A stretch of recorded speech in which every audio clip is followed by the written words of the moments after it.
انه الكوره المباشره افيد بكتير. احنا كل مدى بنعمق اكتر للمفهوم ده، وبنلاقيه في فرق اوروبا وحتى فرق البرازيل اللي احنا شايفين امبارح مع الهلال. ما تكلمنيش عن الاستحواذ دلوقتي بقدر ما لما يكون عندي غرض معين هلعب على الكره الطوليه، بس كره طوليه محسوبه، كره طوليه وبزق بعديها لعيبه عشان خاطر هعرف اخد الكره الثانيه. بس في الاول وفي الاخر اسمها كره طوليه. يعني اقصد اقول انه مش لازم كله يبقى لعب بقرب المسافات وقرب المساحات واستحواذ ونقعد نبيلد اب في الكوره تلت اربع خمس دقائق ونلف بالكوره في كل حته في الملعب. ده مفهوم اعتقد بيفرق جدا مع البطوله ديت، واعتقد ان الناس ممكن حتى كمان افكارها ممكن يبقى فيها نوع من انواع التطور بدل الجمود بتاع هلعب كوره بيب جوارديولا وخلاص. صح جدا، هو ده التطور اللي حاليا موجود في اوروبا الموسم ده. اكتر حاجه طاغت عليه هو اللعب المباشر. حتى بيب جوارديولا نفسه هو قال كده. هو قال كده كمان. بالظبط، يعني هو جايب بيب لايندرز من يورجن كلوب عشان يعمل ده. ليه لويس انريكي دلوقتي هو افضل مدرب في العالم؟ عشان عنده المرونه التكتيكيه للنقطتين. انا اقدر العب لعب استحواذ واقدر العب اللعب المباشر، انا عندي النقطتين، فانا لازم فريقي يبقى مرن جدا على حسب الخصم وعلى حسب ظروف المباراه وعلى حسب الامكانيات اللي عندي. عشان كده لويس انريكي فارق جدا، هتلاقيه عن اي حد، وبصمته واضحه. لو جيت تشوف بس حالات باريس سان جيرمان في التحولات، واحنا قلنا واحده من اقوى الحاجات اللي عند باريس هي التحولات. هتلاقي ان النقطه كلها الكوره بتبقى مع بايرن ميونخ على طول. انا باخد الكوره وبعمل تحول مرعب. بص ادي واحده، دي طبعا دي كوره طويله من عند دوناروما، بس اتقطعت من بايرن، خدتها على طول بواحده باركولا راح.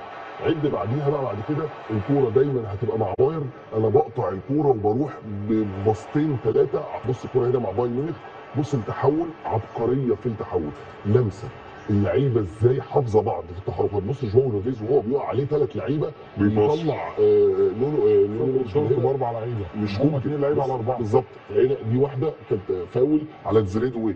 اللي بعدها على طول بص ادي نفس الكلام، هو كان عايز يطلع بيلد اب، الكوره كانت مع بايرن ميونخ، خطفها بايرن ميونخ. بص لما هتتقطع من لعيبه باريس سان جيرمان، بعمل التحول في ثانيه بلونج بول على طول، عشان عارف ان انا مطير الطرفين بتوعي سواء زريدوي او كفاراتسخيليا. راح لواحد على طول، بقت واحده في منتهى القوه. نيجي للهدف اللي عبقريته واقفه عند واحد من اللعيبه الاهم في اوروبا الموسم الماضي، وهو جواو نيفيز. اكتر لعيب استعاد الكوره وخطف الكوره او عارف يستخلصها من الخصم.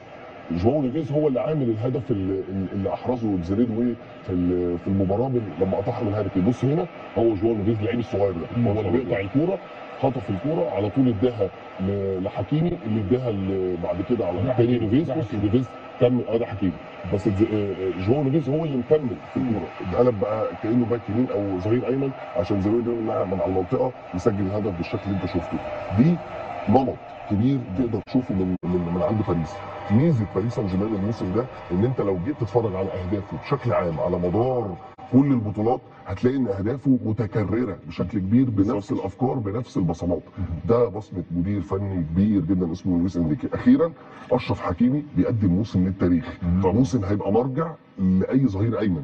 في الاغلب انت بقالك كتير قوي ما شفتش ظهير ايمن متوهج بهذا الشكل، ظهير ايمن يساهم بعدد هذا الكم من الاهداف، يبقى قوي جدا في الالتحامات، يبقى قوي جدا في الزياده الهجوميه، يبقى مساهم بهذا الشكل. الهدف اللي عمله لعثمان ديمبلي هدف تاريخي بكل ما تحمله الكلمه المعنى. ده المفروض يبقى جناح مش ظهير، ان هو في وسط ثلاثه يرقص، يعمل مراوغه واثنين وثلاثه ويديها يصلحها لديمبلي اللي بيحطها. بصراحه هيفضل كده. اللقطه دي تتحط مع اللقطه بتاعت ياسين بونو. انت عندك احسن باك يمين في البطوله مغربي، واحسن جول كيبر في البطوله مغربي، حاجه هايله.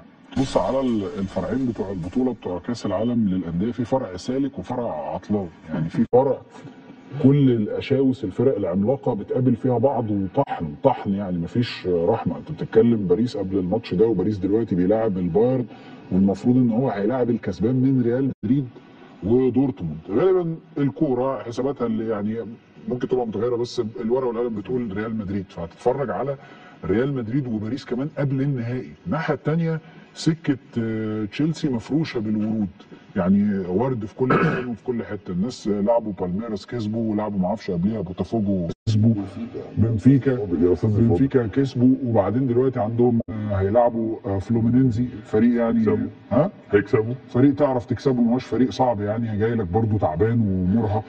فخلاص كده هتشوف تشيلسي جاي الدنيا بالنسبه له راح على الفاينل ورايح على الفاينل. وهيجي له باريس او ريال مدريد هو مش مكسرين في بعض كده برضه. بنقول باريس مع الطرد، مع 2 طرد، مع اصابات، مع مش عارف او هيقابل مدريد او هو ده طح ما انت طح، ما انا بقول لك هيجي لك حد من الاثنين، يعني هيجي لك حد من الاثنين يعني عنده يا اما ارهاق يا اما اصابات، وانت جاي على مبروك مبروك لبطولة لأندية البرازيل كانت هي اللي فايقه. هل نقدر نقول مبروك لتشيلسي من لا دلوقتي؟ نقول انا اقول لا طبعا كرة ملهاش كبير. تخيل يا محمد تشيلسي يفوز يا بالبطوله. نهار ابيض.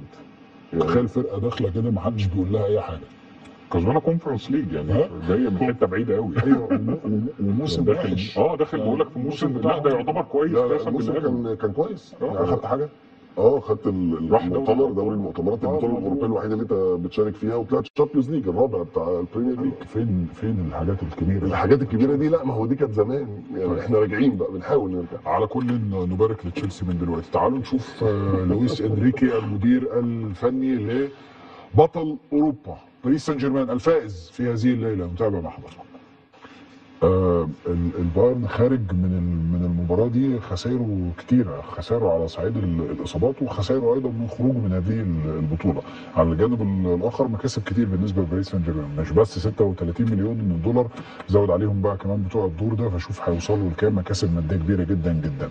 المستويات اللي احنا شفناها في كاس العالم للانديه تدي انطباعات انه هذه البطوله ناجحه الى حد كبير، رغم اعتراضاتنا على امور لها علاقه باختيار المكان نفسه اللي هو امريكا والطقس والحاجات اللي شبه كده. بس البطوله كبطوله لا، حتى هذه اللحظه محققه نجاح كبير جدا يعني. يمكن بمناسبه الخسائر النهارده اخر ماتش توماس مولر مع بايرن ميونخ، فالمنطقه دي كان بطلها توماس مولر اللي مشي من النادي، هاري كين اللي عمل الغلطه، جمال موسيالا اللي خرج مصاب. فطبعا يعني خسائر فعلا عنيفه قوي على بايرن ميونخ. بس الناحيه الثانيه باريس سان جيرمان بالمستوى اللي هو رايحه ده، اولا هو بيزق عثمان ديمبلي على البالون دور، ودي نقطه مهمه لان عثمان ديمبلي برضو كان تشامبيونز ليج بس هو النص الثاني بس من الموسم اللي كويس، فبالتالي هو دلوقتي بيكمل. طب ده مرهون بالفوز بالبطوله ولا ملوش علاقه؟ كل حاجه بتزق، لان المرشح المفضل اللي هو المرشح الاكيد رقم واحد ما كانش موجود قوي، فانت بتحاول تدور بقى على بتبقى سنين كده، سنين اللي فيها زحمه وفي سنين فاضيه. فانت طب صلاح مش موجود في الصوره. كنت لسه هقول لك انت كان مثلا عندك صلاح هداف الدوري، بس جاء كيليان امبابي اخذ الحذاء الذهبي في نهايه الموسم بتاع اوروبا، فضيق على صلاح الحته دي. بس كيليان امبابي نفسه ريال مدريد ما جاش الموسم ده، فبقى كيليان امبابي مش مرشح برضه منطقي. فعثمان ديمبلي كسب دوري الابطال فبقى مزقوق في الحته دي، فلو كسب كاس العالم للانديه بالفورمه الكويسه بتاعت باريس سان جيرمان يمكن ده يزقه في السباق، ما اعرفش. بس يعني هي من المكاسب اللي احنا بنفكر فيها من مباراه النهارده ومن كاس العالم للانديه اللي خلقت حاله زخم زي كانها بديل لليورو والكاس العالم وللمسابقات اللي ليها تقل، حتى اتقل بكتير مثلا من كاس القارات، لان هي برضه بديله لكاس القارات في حسابات الفيفا، فهي اتقل بكتير بصراحه.